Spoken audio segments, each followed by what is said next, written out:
Chapter 39, Incident Management. Disasters and mass casualty incidents certainly become overwhelming, or can become overwhelming. And by definition, 3 or more patients or any incident that overwhelms the initial responding units is considered a mass casualty. The larger the incident, the more need to have the Incident Command System, or ICS, in place.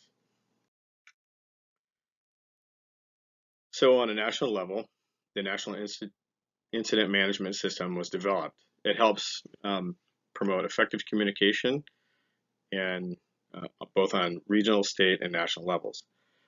It's really nice because it puts everybody on the same playing field. This was implemented in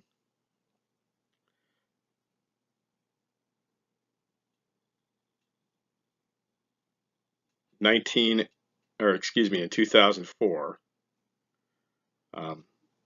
and as a result, it provided a framework or a clear plan for all agencies, both private, non-governmental, and public sector agencies, to work together should there be a large incident.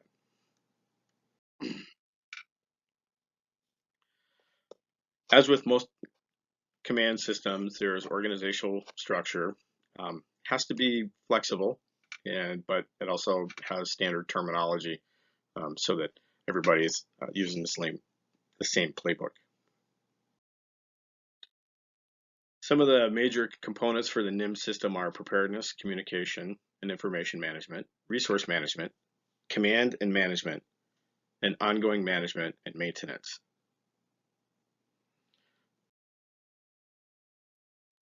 Sometimes this is referred to as the incident management system, but it's actually has a purpose of ensuring that the responders and the public remain safe, that we can find out what the goals are, set them in place, and then achieve those to fruition, and then ensure that we have enough available resources to mitigate whatever situation or problem that we are being faced with.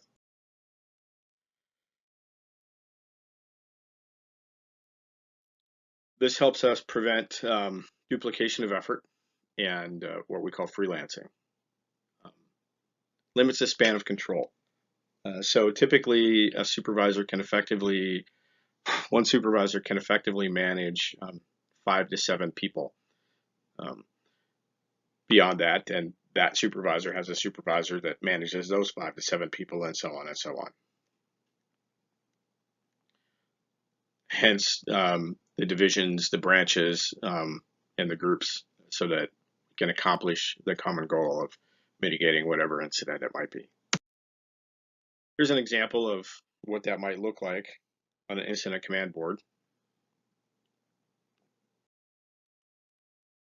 So each person at each level has certain roles and responsibilities. Obviously, command is in charge, but they work together with finance, logistics, operations, planning, and then, of course, the command staff for a common goal. Command is the IC, or incident commander, who is in charge of the overall incident, but it may be a unified command if there are other agencies involved, law enforcement, maybe rescue, maybe DEM, the military, depending on what it is. So multiple disciplines. Each person or each agency would have a representative, with one person being the overall incident commander.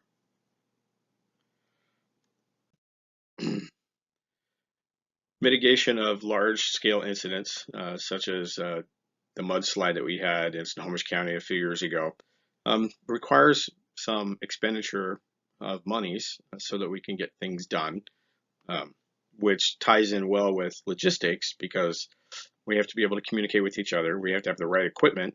For example, in that mudslide, we have to have the tools and the equipment to move the debris and be able to feed the workers who are on site. Maybe we have to house them, depending on how long it might be.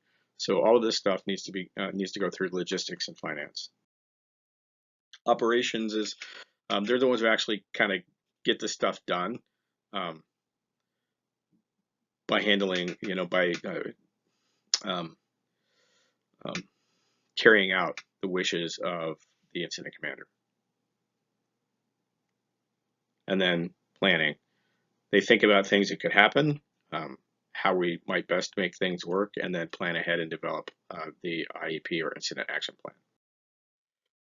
Then, of course, the command staff, usually made up of a chief officer or senior member of whatever agencies that may be involved, the command level person. There's also at the incident command post a public information officer whose job is to be the liaison between media and the um, the other agencies that are on scene.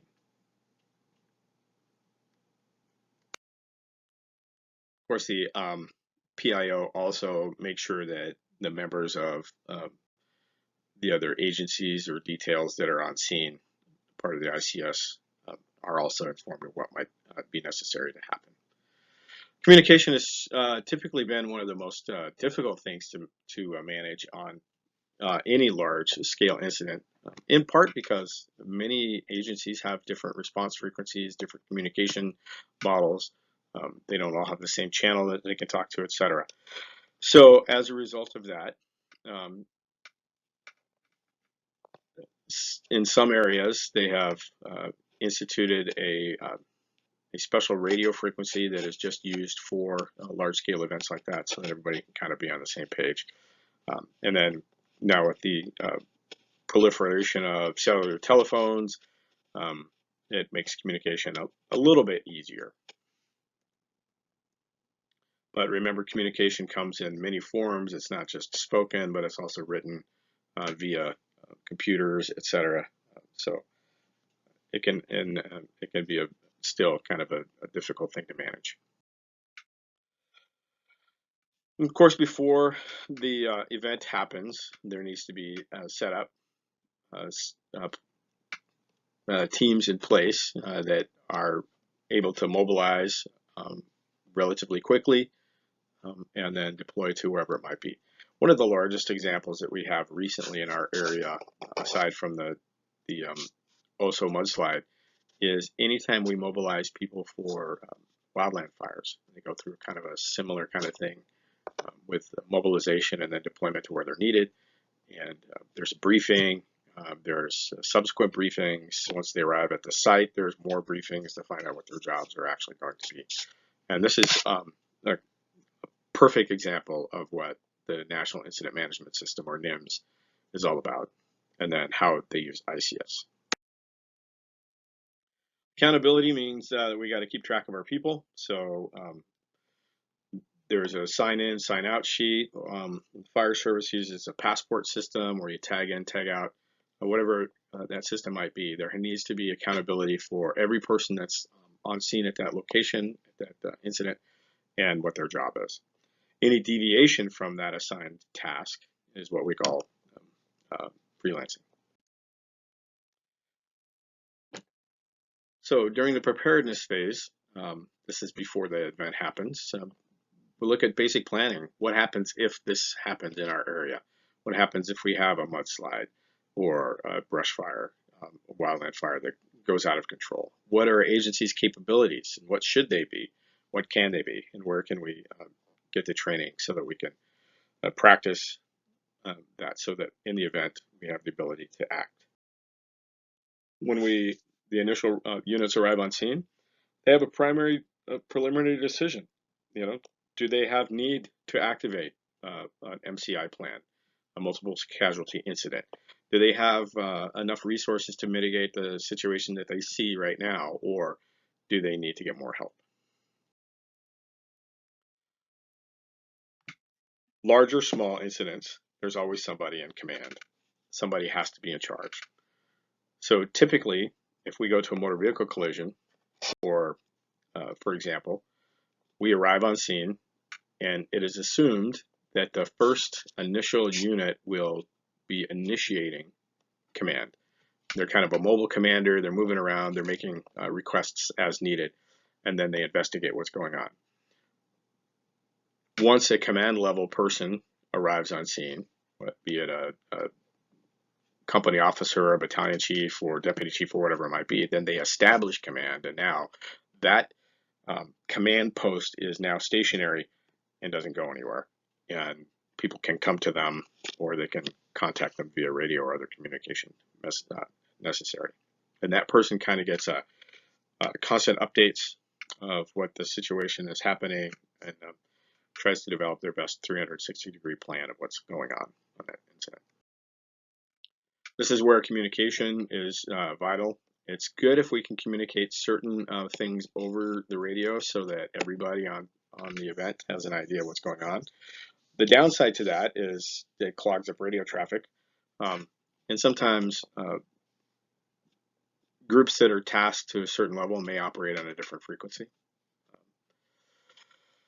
So when possible, we use face-to-face communication with letting the incident commander know what we're doing also. We don't use fancy codes or signals or anything like that. We speak in regular language, use the terminology that we would use every day so that everybody is understanding what needs to take place. There's going to be a medical branch. With that, there's going to be a medical branch supervisor. That person may be responsible for setting up a triage area or treatment area, or maybe a transport corridor with multiple vehicles, figuring out how.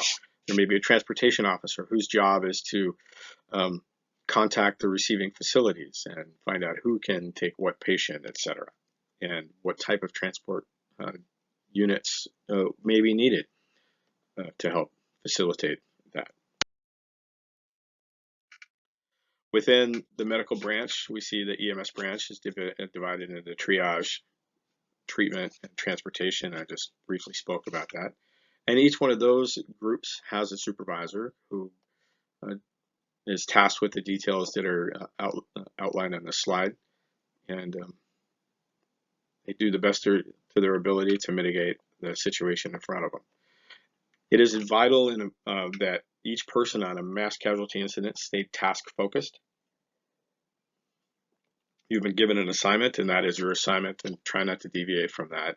We all want to go be where the action is, but no matter what assignment we have been given, it is important and it is vital to the completion of that event. Talked about this briefly. Triage supervisors is charged with counting and prioritizing the patients according to the START triage method. We'll talk about that in a few minutes. But they don't begin treatment until all of the patients are triaged, because we have to have an idea of what we've got before we can start treatment and start allocating resources to that. The treatment supervisor is the one who then allocates the resources. They go and kind of do a secondary triage to see if the initial triage person, not to check their work, but maybe stuff has changed. So, and depending on the resources that are available, then they can begin treatment, moving it into the transport area. The transport supervisor, as we mentioned, they're the one who coordinates with transportation to the receiving hospitals around the area, and getting the patients to the appropriate facility. Staging, that would be the person who's in charge of where the vehicles are parked, and they're responsible for the transport corridor, how many people can come in and out at any one time, or vehicles can come in and out at one time. We don't want to clog that up, and we need to have it kind of moving in a nice flow. So there might be multi-agencies, multi-vehicles, multi-disciplines, and they help facilitate what vehicle needs to be put where. It is nice if we can have physicians on scene, and it kind of cuts down some of the contacting or requesting open protocols, etc. But this physician hopefully would be trained in and brought up to speed with incident management. Some larger communities and cities, agencies have physicians on staff. For example, the Los Angeles County Fire Department has a doctor who's on staff, and they have a couple of doctors who actually are part of their medical group, and They have their own medical program director and emergency physician who's trained and has gone through some additional training, and they can go out and help in incidents such as this.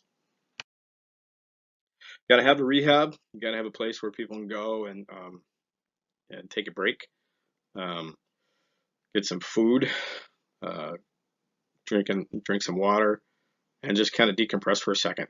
Um, maybe some of these large events are going to take their toll on a person, so we need to be able to rotate out and then have fresh crews go in. And so rehab is super important. And then extrication and special care, and kind of goes with that saying. They have a special assignments. Sometimes they function under the EMS branch of ICS, sometimes they don't. It kind of makes sense if they're extricating and removing patients, people from an event, that they coordinate with the EMS supervisor. And of course, the larger the event, the possibility of there being patients who are expired on scene, there needs to be a morgue supervisor. This could be, coroner's office that takes care of that, working in conjunction with the medical branch supervisor to set up an area. Um, so, and I like the last bullet point. It should be out of the view of the living patients and other responders. Nobody needs to see that. Um, Certainly a difficult job for those people.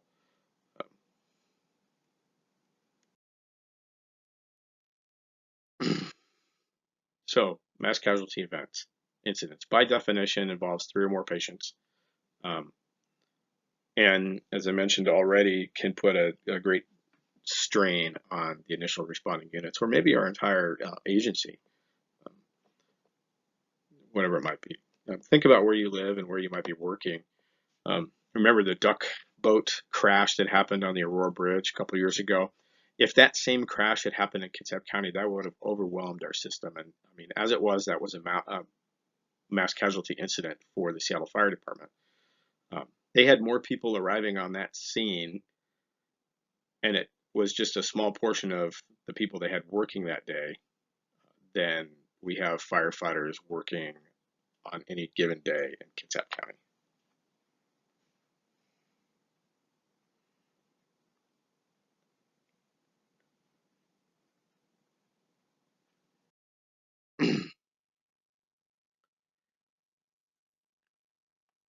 Many systems have different protocols. They're similar but different.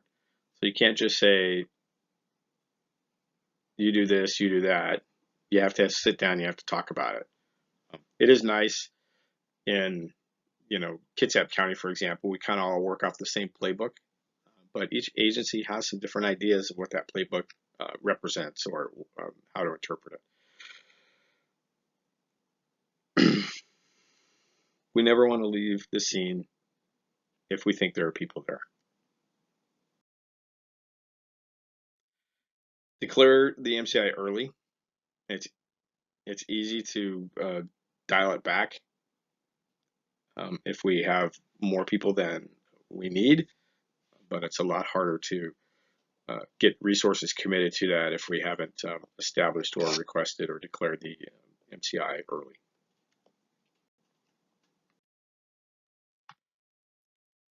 Triage, as I've mentioned before, is kind of one of the most difficult things that we will do, or maybe tasked to do as EMS providers. Triage quite literally means to sort. So we sort the patients based on their severity of their injuries. We use a brief assessment, and in Kitsap, we'll talk about the different start triage here in a moment, but we have essentially 3 things that, they're green, red, or they're deceased. So, but according to the start triage and the NIM system, it's immediate is red, so they immediately are life-threatening. Yellow, they're bad. They might become red, probably won't become green. So they need treatment, but um, they can wait a little bit. Minor or green, and then black, they are likely to die or they're already dead. So give you a second to kind of look at this slide. Not much more I can add to that than what I just said on the last slide.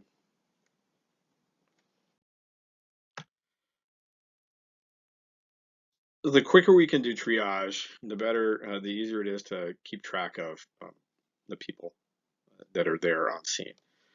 The triage tags should be waterproof. They should be easily read and color coded. And they have new ones now that actually have like a scanner on them, like when you go to the grocery store, you can scan them.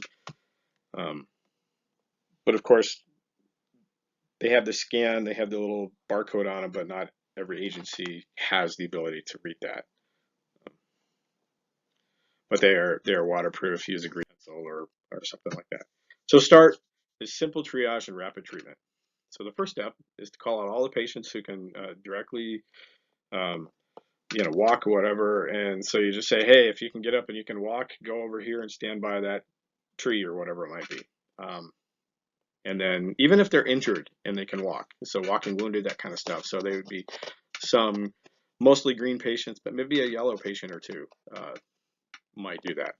Then we go in and we find all the non-walking patients. We find out how they're doing. Are they hemodynamically stable? Do they have neurological status intact? Are they breathing? That kind of stuff. From there, we do our triage. Jumpstart is a triage that we use for pediatric patients who are typically under 8 years of age. And it just remember that their statuses are a little different. So if they're having trouble breathing, we're going to give them a little bit more effort than we would maybe an adult patient. Not that we wouldn't give them effort, the adult patient, but we're going to establish the airway, maybe ventilate them, resources permitting, and continue on from there. Patients who are hysterical and disruptive to the rescue efforts may need to be handled as an immediate priority. We might have to put that person as a red patient because they are causing the scene to kind of spiral out of control. So we don't want that to happen for sure. Sometimes we're going to see things that it's going to make us sick physically, so we need to keep that in mind also. And then, is there any hazmat possible? Those are things that we have to consider in triage. Destination decision during triage usually is set by the transportation officer, but we can, if we're tasked as the triage person, we can identify red, yellow, or green patients, and depending on how many patients we might have, kind of dictates what types of transportation vehicles we might have.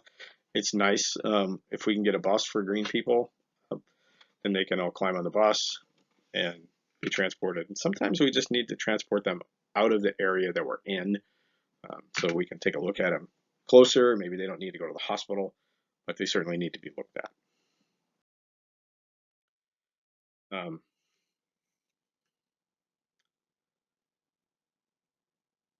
The destination decisions, again, are made by the transportation officer and handled through the ICS system so that we get the patient the best care that they need, appropriate best care without overwhelming our receiving facilities. If the disaster is a widespread event, and one of the things that comes to mind with this is the shooting that took place in Las Vegas a few years ago, where that scene was initially just a couple of blocks of concert, and then when people started fleeing and running, it spread out almost over 6 square miles. So certainly that disaster became widespread. There were people who were being seen or unknown, and even though the Las Vegas Fire Department had an amazing MCI plan in place and had practiced on it, I went to a conference where one of the medical commanders gave some information and insight on that, and he said that each engine company responding unit from a station was essentially running their own MCI, so they had to apply all these things as they went through. So Think about that. We don't have a whole lot of natural disasters aside from the earthquake that we're going to have at some point that's going to be devastating to our area. But in Kitsap County, it doesn't flood very much, not like it does in some areas. We do get fires. We don't have hurricanes. We've had a tornado, so it's not that we don't get these things. And we have had, by definition, some natural disasters with bad weather and stuff. So all of these can be considered um, events for disaster management. And then here in Washington, of course, we had the Oso mudslide a few years back over in Snohomish County. Certainly a catastrophe in that area, in that community. So what will your role be? Well, you're going to arrive on scene. The incident commander is going to have a command board where they've divided stuff into these different groups and supervisors and divisions and whatever, and you'll be assigned to a division, and from there you'll receive an assignment. If it's possible hazmat, do we have the ability to take care of a hazardous material situation? And if not, then we stay back.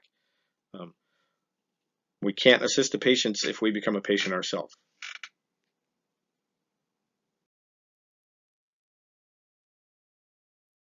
First responders at an awareness level should have sufficient training or experience to demonstrate the following competencies, according to ASWAPER. We have to understand hazardous materials. We have to understand where we can look up these hazardous materials and what the typical um, areas that we stay apart away from them. What is our training level? What is the training level of our agency? Are we working for a private ambulance company where our role on a large event may just be transportation? Or are we a volunteer with the fire department or a career firefighter where we're going to be knee deep in it until uh, the hazmat people show up to take over? What is our understanding of the hazardous material that we may encounter? How do we find out what it is? Did we take time to look at the whole scene before we went in? There's kind of this thing we talk about as a rule of thumb. You stick your thumb out, close your eye, and if you can see the scene around your thumb, you're too close. But in reality, are we upwind from it? Are we downwind from it? Are we downhill from it? How far away should we stage? Rule of thumb is at least 150 feet during the day and 300 feet radius around the scene at night.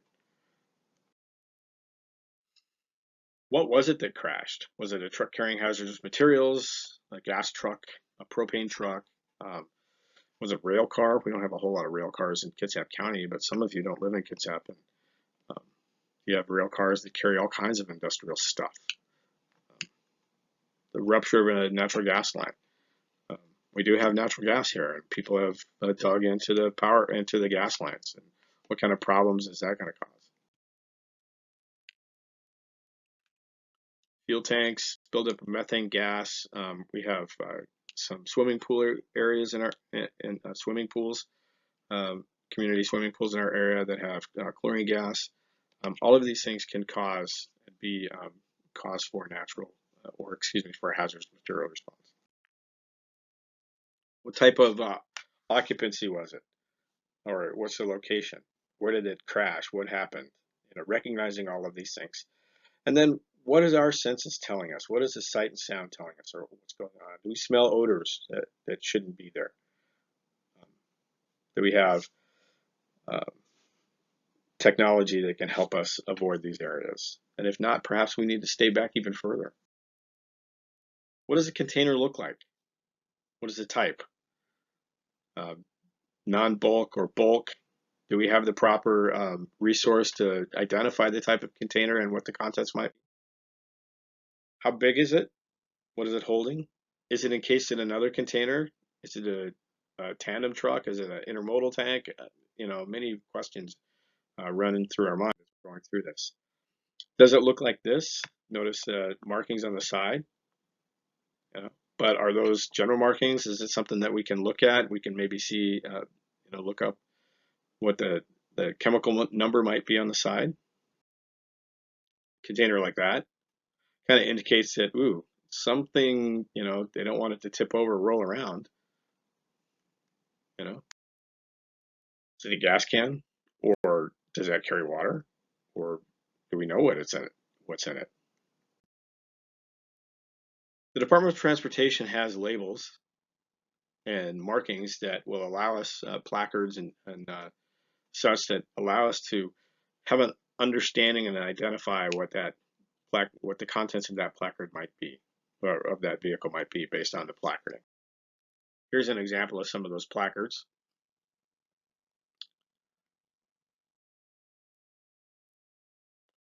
Hazardous warning labels, etc. And again, depending on the agency you wind up working for, you may be very familiar with this, and you may not be. The Department of Transportation does require that all chemical shipments be marked, that they be placarded. They have either the US DOT placard, as we just saw, on them, or they have some kind of other placarding that is easily recognizable. Um, if it's in a truck, the driver of the truck must have a manifest and material safety sheets, um, or material data sheets that uh, identify what the cargo is. You can also use this reference. This is called the ERG, or Emergency Response Guide. Um, there's an application you can get for your phone, which is pretty user friendly. You can just look at um, the number on the placard and type that number in, and it'll tell you what it is. It'll also give you the distance you should stay away, what kind of things you can look for as far as problems associated with the patient, and if it's safe, what kind of PPE might be the best for us to use, or should we wait for somebody with the right training for that. For those of you who will be going into the fire service, you will become intimately familiar with this during the academy, because they cover hazardous material um, as part of the classes during the fire academy.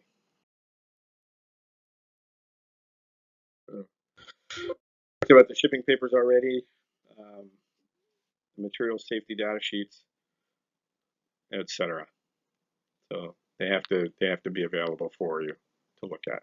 But keep in mind, depending on what's happened to the vehicle, maybe the cab of the vehicle is on fire and you can't read those sheets. So know um, how to look at the placard. And if you don't know, stay back and call somebody who does.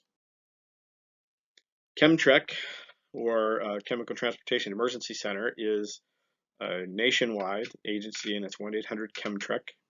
And you can look on the phone to get the numbers associated with the letters. And they are 24 hours a day, 7 days a week, and they're available.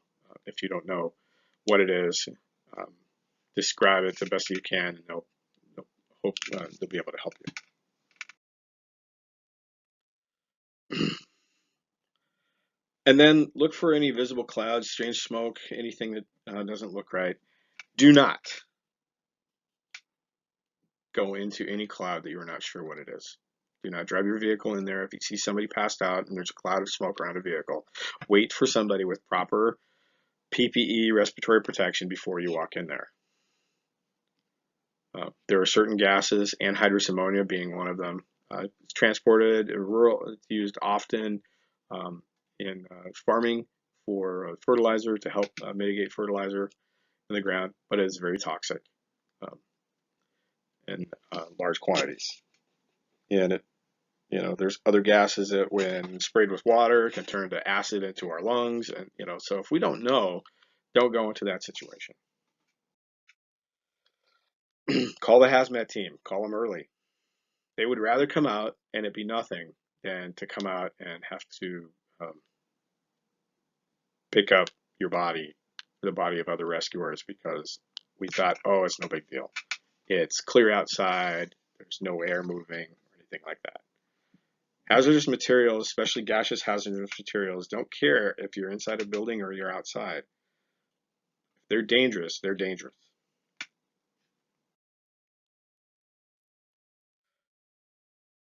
Use the PA system in the vehicle to let people know that there's a potential hazardous material situation. Of course, follow your local protocols. We don't want to incite chaos and confusion.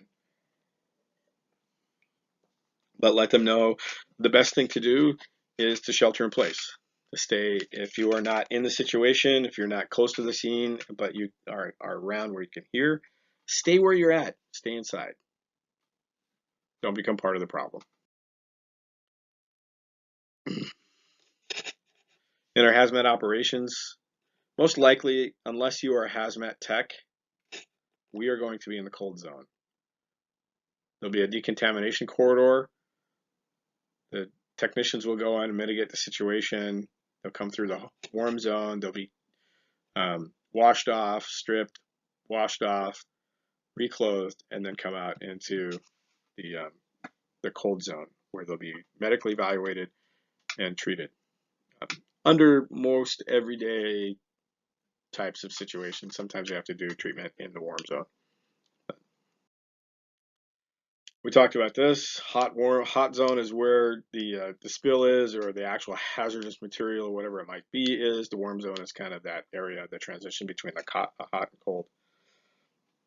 And there's one way in, one way out of hazardous material scenes. That way they keep control of who's in and out and who's being exposed and who's not being exposed. Our role is going to be what our role is all the time on events. As an EMT, we're going to more than likely be in an area outside of that. We're going to set up triage, transport, rehab, etc. We're going to take care of the rescuers, and we're going to take care of any patients that might be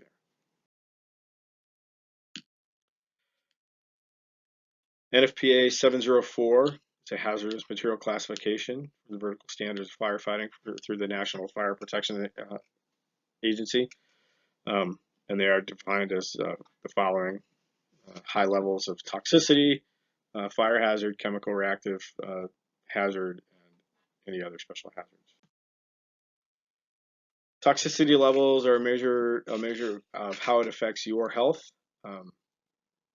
and is it a little bit or a lot? Here's some of the examples of that.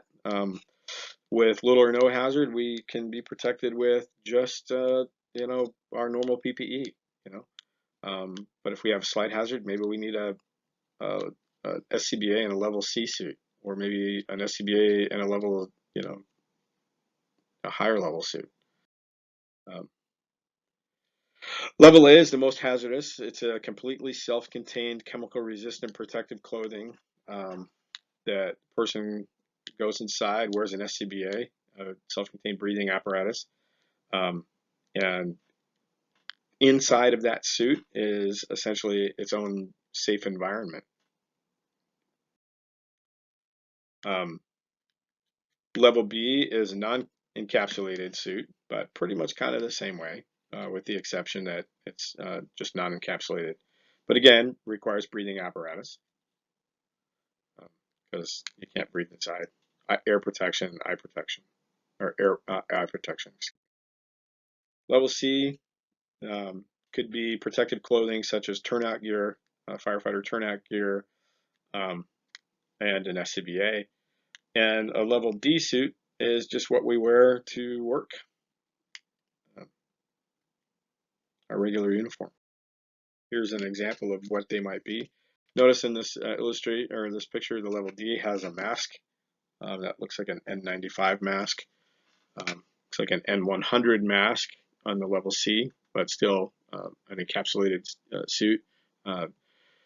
Probably Ty-Chem suit. Then the level A you can see over here, that is completely encapsulated suit, and they are very, very hot inside after a while, moving around.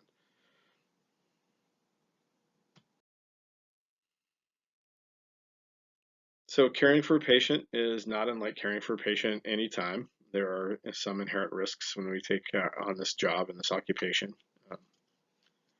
So make sure that we are aware of any of the dangers that could be associated with taking care of our patient.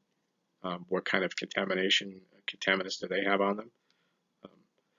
And it can be challenging to do so, especially if we're wearing one of the level A or B suits, um, because they're big and bulky and they're hard to work with.